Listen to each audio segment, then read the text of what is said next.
Hoofnuus vanaand, Oscar Pistorius wag met ingehoue asem om uit te vind of hy op parol vrygelaat gaan word. Die Weskaap verbind hom daartoe om die provinsie se energieveerkragtigheid deur verskeie projekte 'n hupstoot te gee.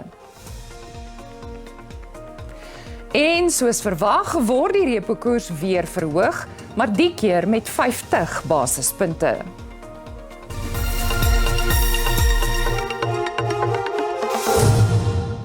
Goeienaand en baie welkom vir ons SABC 2 kykers. Die voormalige Paralimpiese atleet Oscar Pistorius verskyn môre voor die Paroolraad om aansoek te doen om op parol vrygelaat te word. Hy is skuldig bevind op aanklag van die moord op sy vriendin Riva Steenkamp 10 jaar gelede. Pistorius is tot 13 jaar tronkstraf gevonnis, maar word volgens wet toegelaat om aansoek te doen vir parol nadat hy die helfte van sy vonnis uitgedien het. Steenkamp se maat June gaan 'n voorlegging maak by die verhoor. Sy en haar man Barry gaan Pistorius se aansoek teenstaan.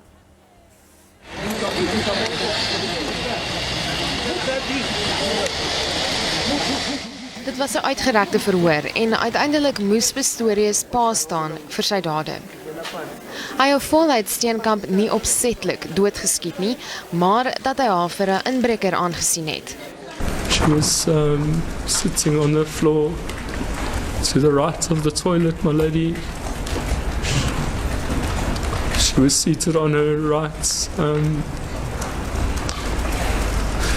right buttocks with her right arm on top of the toilet bowl. Die hof was egter nie oortuig nie en die was die aanvanklike uitspraak in 2016. In the result, the sentence that I imposed on the accused for the murder, dolus eventualis, of the deceased, that is Riva Steenkamp, is 6 years imprisonment. Die vervolging het egter gesê die vonnis is te lig en in 2017 is hy 13 jaar en 5 maande tronkstraf opgelê. Pistorius is nou halfpad met die uitdien daarvan. This is a platform where the victims of crime are afforded an opportunity to make representation either orally or in written form before the parole board. The same courtesy has to be afforded to the inmate. At the end of that session, the board will deliberate and pronounce its decision, which might not be on the same day of the sitting.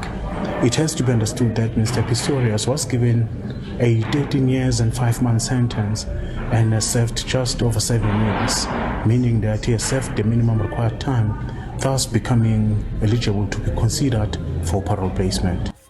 Steenkamp se pa, Barry, gaan weens swak gesondheid nie by die verhoor wees nie. Pistorius se prokureur wil nie kommentaar lewer totdat die Paroolraad se besluit geneem is nie. Of hy wel gerehabiliteer is, sal hulle die volgende faktore in ag neem. Hoe sy gedrag was tydens sy tronkstraf, het hy positief bygedra, het hy die nodige verbeteringsklasse bygewoon soos opvoedingsklasse, lewenskwaliteitsklasse ensovoorts. Was hy betrokke in enige ander misdade terwyl hy in sy tronkstraf uitgedien het. Jy weet, en hoe was sy algemene gedrag tydens die 7,5 jaar wat hy in die tronk was. Dan neem hulle ook in ag die effek wat sy vrylating op parol op die samelewing sal hê. So met ander woorde, jy weet, hulle kyk na die feit dat Riva Steenkamp, wie hy vermoor het, sy ouers natuurlik beïnvloed gaan word deur die feit dat hy dan op parol vrygelaat word en wat hulle opinie is daaroor. Indien Pistorius se aansoek van die hand gewys word, kan hy appel aanteken. Die president van die Reservebank, Lesetja Ganyago, het aangekondig dat die repo-koers met 50 basispunte verhoog word. Dit bring die terugkoopkoers op 7,75% en die prima uitleenkoers op 11,25 te staan. Die meeste ekonome het verwag dat rentekoerse met 25 basispunte verhoog sal word. Ganyago sê 3 lede van die monetêre beleidskomitee het die verhoging van 50 basispunte gesteun, terwyl 2 gestem het vir 'n verhoging van 25 basispunte. Sedert November 2021 is die terugkoopkoers met 400 basispunte, oftewel 4 persentasiepunte verhoog. The revised repurchase rate is now less accommodative and is more consistent with the current view of risks to inflation. The aim of policy is to anchor inflation expectations more firmly around the midpoint of the target band and to increase confidence of attaining the inflation target sustainably over time. 3 amptenare van die departement van korrektiewe dienste in Bloemfontein is geskort, hangende die uitslag van 'n ondersoek na die ontsnapping van die verkragter en moordenaar Thabo Bester. Dit sluit in die direkteur van kontrakbestuur, die bestuurder van die Mangaung gevangenis en sy adjunk. Die nasionale kommissaris van korrektiewe dienste, Makgoti Tabukale, sê dit was duidelike georganiseerde ontsnapping en dat Bester hulp gehad het. 'n Verleentheid. Dit is hoe die nasionale kommissaris van korrektiewe dienste, Makgoti Tabukale, tydens 'n nuuskonferensie Bester se ontsnapping beskryf het.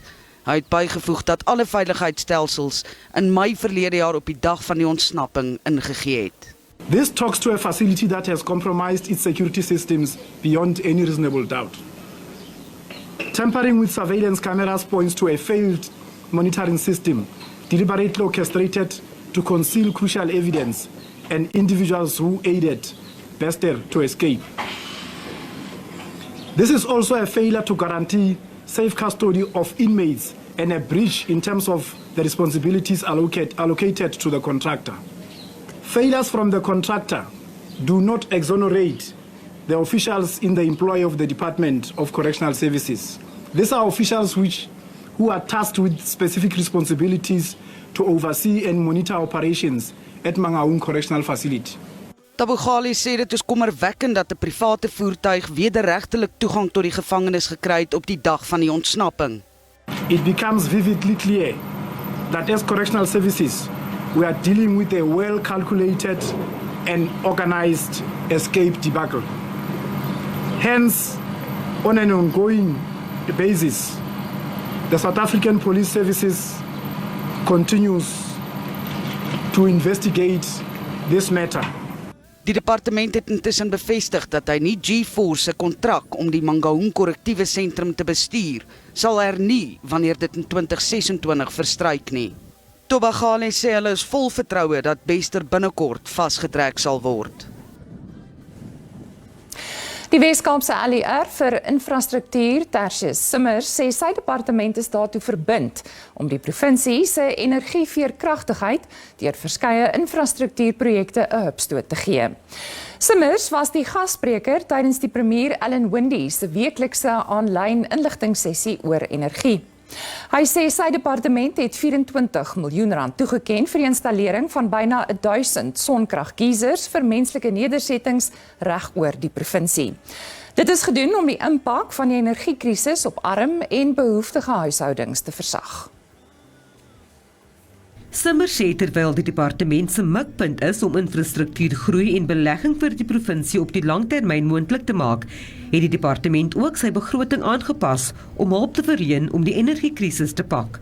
Hy sê terwyl die 2050 raamwerk fokus op langtermyn oplossings vir verskeie infrastruktuurprojekte in die Weskaap, beduidende begrotingstoewysings vir hierdie finansiële jaar gemaak is. For the 2023-2024 financial year, we have allocated 61.9 million rand towards energy initiatives, which shall be in support of the economy and society, and these initiatives are not limited to the following.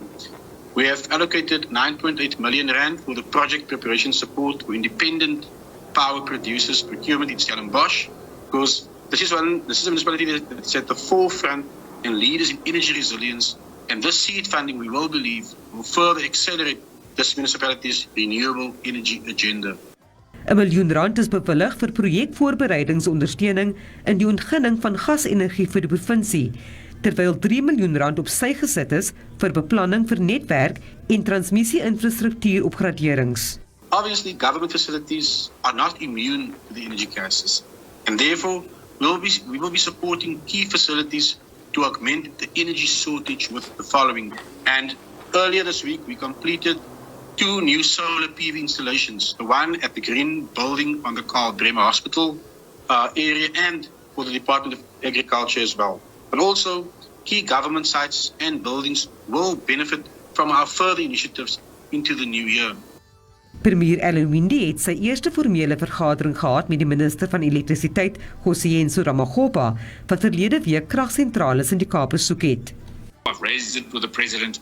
I again used the opportunity to raise this with the Minister of Electricity to say we are prepared in this province to play our part in making sure we are reducing demand wherever we can.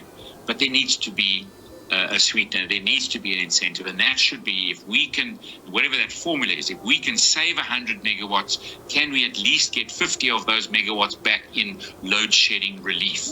And we'll work on what that formula is, and let's set some targets so we can go out and save ourselves load shedding levels. Die provinsiale regering sê hy sal na verskeie opsies kyk om klein en medium sakeondernemings wat alternatiewe energiestelsels gebruik te vergoed, as ook vir hoë energie-intensiewe verbruikers om meer energiedoeltreffend te wees. Vanessa Puna, SABC Nuus, Kaapstad. Die mense van internasionale betrekkinge en samewerking, hulle die Pandor, sê Suid-Afrika is versigtig optimisties dat daar 'n diplomatieke oplossing vir die geweld tussen Rusland en Oekraïne kan wees. Sy het die stelling gemaak tydens die Russiese minister van minerale hulpbronne en omgewingsake, Alexander Koslov, se besoek aan Pretoria. Die besoek is gemik op die versterking van bande tussen die twee lande. Ten spyte daarvan dat verskeie sanksies teen Rusland ingestel is, sê Pandor Suid-Afrika gaan nie soog onder die druk om die Kremlin te isoleer nie. We have made it clear that Russia is a friend, and we've had cooperative partnerships for many, many years, including partnerships as we combated the apartheid regime, which decimated our people. Die minister het opnuut beklemtoon dat 'n vreedsame oplossing vir die konflik gevind moet word om die verrykende gevolge daarvan te beëindig. We believe such a peaceful resolution will be beneficial to both countries, but also to the global community, as all of us are impacted upon, both by the sanctions as well as by the conflict. Rusland sê op die beer dat hy heelwat waarde heg aan sy bande met Suid-Afrika. We signed 2 memorandums in the education in intellectual property and the memorandum in the youth cooperation, and there are 11 other documents, and the speedy implementation and signing of these agreements would support the creation of the legal framework for cooperation between the countries, and some of them we hope to sign within the summit of Russia-African countries, which will be in June in St. Petersburg. Intussen bly die vraag op almal se lippe of president Vladimir Putin gesig gaan wys by die BRICS-beraad wat in Augustus in die land aangebied word. Dit nadat die internasionale strafhof 'n lasbrief vir sy inhegtenisname uitgereik het.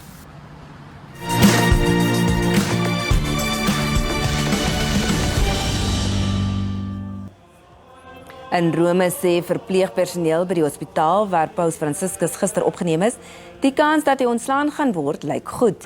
Die paus het volgens 'n bron in die Vatikaan 'n vreedsame aand in die Gemelli Hospitaal deurgebring nadat hy 'n boonste lugweginfeksie by hom gediagnoseer is. Die 86-jarige het gister begin kla dat hy sukkel om asem te haal. Dit is onduidelik of hy enige van die dienste in aanloop tot Paaszondag sal kan lei. In Moskou, Rusland, het die intelligensiediens bevestig dat hy 'n Amerikaanse verslaggewer wat vir die Wall Street Journal werk in hegtenis geneem het. Evan Gershkovich word daarvan beskuldig dat hy 'n Amerikaanse spioen is wat vertroulike inligting oor 'n militêre fabriek probeer insamel. Die regering het nie die naam van die fabriek of waar dit geleë is bekend gemaak nie. In 'n verklaring ontken die Wall Street Journal Rusland se aantuigings en vra vir Gershkovich se onmiddellike vrylating. In Brasilië is die land se voormalige verregse president, Jair Bolsonaro, met oop arms verwelkom by die kantore van die Liberale Party nadat hy die land 3 maande gelede verlaat het. Hy het homself in die VSA afgesonder nadat hy die verkiesing teen president Luiz Inácio Lula da Silva verloor het. Hy sê egter die nederlaag is nou iets van die verlede en dat hy sy ervaring gaan gebruik om die liberale party in volgende jaar se verkiesing te lei.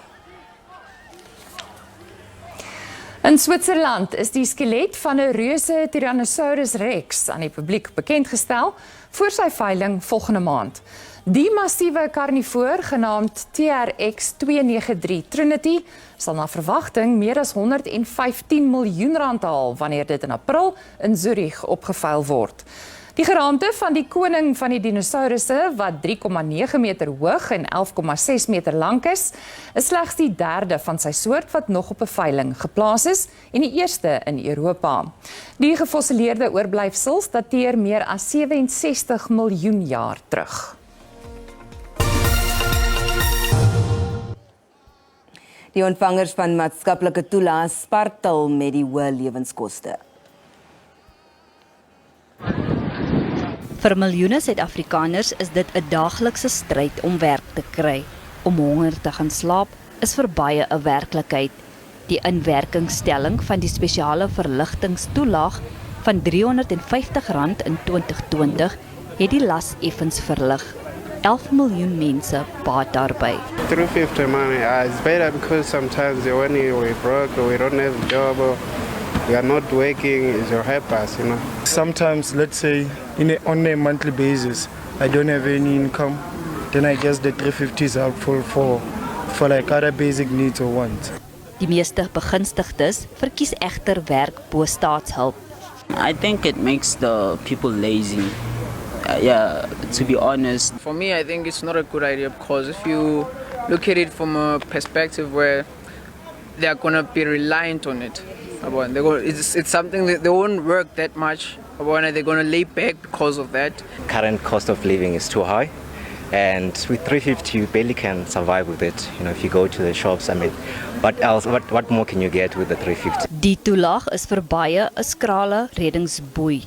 In March last year, 10.9 million beneficiaries received the SRD grant. And in January this year, it was only 7.4 million.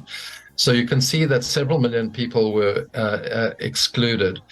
And that is extremely problematic because it means that people who are in desperate circumstances in the poorest communities now no longer have access to a grant which was standing between them and starvation. Die minister van Finansies het in sy begrotingsrede aangekondig dat maatskaplike toelaas in 2023 met minstens 5% gaan styg. 36 miljard rand gaan gebruik word om die spesiale verligtingstoelaag tot 31 Maart 2024 te verleng. Daar is egter uitdagings met die verspreiding van die toelaag. African Social Security Agency would basically get about 13 million applications. Obviously, we do this verification process every month end. However, those that might have been approved, it's 7 million, and other people might have been declined because of one reason or the other. In this instance, we can mention the fact that it might be a technical matter where a beneficiary did not give us the correct banking account, or the beneficiary did not put the correct cell number which must correspond with the details which basically appear on the system. Indien die toelaag verleng word, gaan dit die gemiddelde belastingbetaler 'n bykomende R6,800 per jaar kos. It's borrowing about 385 billion at the moment. And so that gives you a sense of the amount of how constrained the fiscal situation is. Daar is groot verwagtinge onder begunstigdes en drukgroepe dat die verligtingstoelaag verhoog gaan word.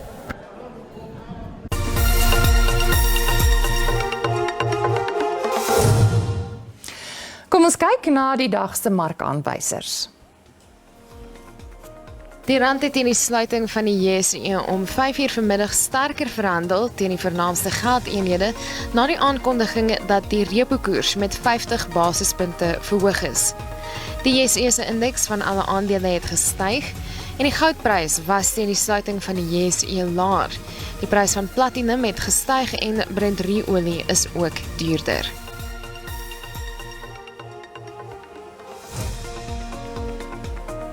En op die JSE termynmark het die pryse van landbougewasse vir lewering in Mei hoofsaaklik gedaal. Die enigste gewas wat sterker vertoon het, is koring. Die prys daarvan het met R16 per ton gestyg. Witmielies is R4 per ton goedkoper, die prys van sonneblom het gedaal met R17 en soja kos R44 per ton minder.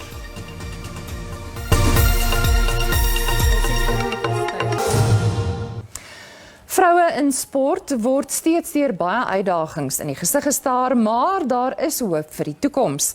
Dit is volgens vooraanstaande vroue in sport wat vandag in Johannesburg aan 'n gesprek hieroor deelgeneem het. Die nasionale vroue, hokkie en cricketspanne het die land reeds van jare rede gegee om fees te vier. Suid-Afrikaners kan ook nog uitsien na die netbal en sokker wêreldtoernooie vir vroue later vanjaar. 2023 word beskou as die jaar van vroue in sport. Die Proteas was veral indrukwekkend in die onlangse T20 Wêreldbeker toernooi wat in Suid-Afrika aangebied is. Hoewel hulle in die eindstryd teen Australië vasgeval het, was dit die eerste keer dat 'n senior Suid-Afrikaanse cricketspan die eindstryd van 'n IKR Wêreldbeker eindtoernooi kon haal. Die kwessie rondom vroue in sport is vanoggend breedvoerig in Johannesburg bespreek. Dit is duidelik dat daar nie net op die sportveld meegeding word nie. Vroue moet ook hulle stempel afdruk in raadsale reg oor die wêreld. We've already made the strides and the difference because at the SASCOC board there's more women than men, and I think that is the first step that South African women have taken, and I think more and more federations will see the same. The women in sport movement is really moving. Vroue met gestremdhede word ook deur vele uitdagings in die gesig gestaar. Hulle toekoms is rooskleurig, maar baie moet nog gedoen word. Jy gaan daadwerklike pogings moet hê waar jy gaan sê ons gaan kyk na gestremde vrouens in sport en ons gaan belê in hulle toekoms, ons gaan belê in hulle ontwikkeling en ons gaan belê in die feit dat hulle kan gaan deelneem internasionaal sodat hulle ook kan sien hoe werk dit en ook kan blootstelling kry, want ek dink die oomblik as jou storie ook internasionaal begin vertel word, dan wil mense nasionaal ook bietjie meer van jou hoor. Dit gaan bloedsweet verg, maar vroue in sport in Suid-Afrika wil hoë hoogtes bereik. Hulle is vasbeslote om drome van wêreldbekers en goue medaljes 'n werklikheid te maak. Daarmee groet die redaksie tot 'n volgende keer. Totsiens tot dan.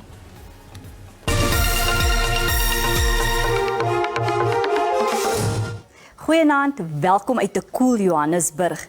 Wat die weer betref, baie mooi weer in die Noord-Kaap en dan in dele van die Wes-Kaap. Dan sien ons ook 'n 60% kans vir reën in dele van Mpumalanga, KwaZulu-Natal en dan ook in Gauteng. Vir môre word reën steeds verwag. Ons sien 'n 60% kans vir reën in die noordelike gedeeltes van die land en dan sien ons ook miskolle in gedeeltes van die Oos-Kaap, in die Vrystaat en dan ook in Mpumalanga. Daar's 'n waarskuwing uitgereik vir hewige donderbuie vir môre in gedeeltes van Gauteng, Limpopo, Mpumalanga, Noordwes en dan ook in die Vrystaat. Ons kyk nou na ons minimum en maksimum temperature. Verspreide buie en donderbuie in Gauteng, Johannesburg 13:21 en dan Vereniging 12:22. Ons volgende provinsie is Limpopo, koel, reënerig in die provinsie, Polokwane 15:23 en dan Mokopane 16:26. In Mpumalanga, verspreide buie en donderbuie, Leidenburg 12:19 en dan Sekunda het 'n minimum van 12 en 'n maksimum van 21. In KwaZulu-Natal, Vryheid 15:20 en dan sien ons Kokstad het 'n minimum van 8. In die Oos-Kaap, bewolk sonnig, Somerset Oos 9:24 en dan sien ons Oos-London 14:23. In die Wes-Kaap sonnig in gedeeltes van die provinsie, bewolk in Riversdal met 12:23 en dan sien ons Woester het 'n minimum van 11 en 'n maksimum van 28. In die Noord-Kaap reënerig in Kroeman met 14:28 en dan sonnig in Kalvinia met 'n minimum van 9 en dan 'n maksimum van 29. Enkele buie en donderbuie in die Vrystaat, Sasolburg 12:25 en dan Welkom 12:27. Ten slotte Noordwes, verspreide buie en donderbuie in die provinsie, Swaziland en Taung albei 12:29.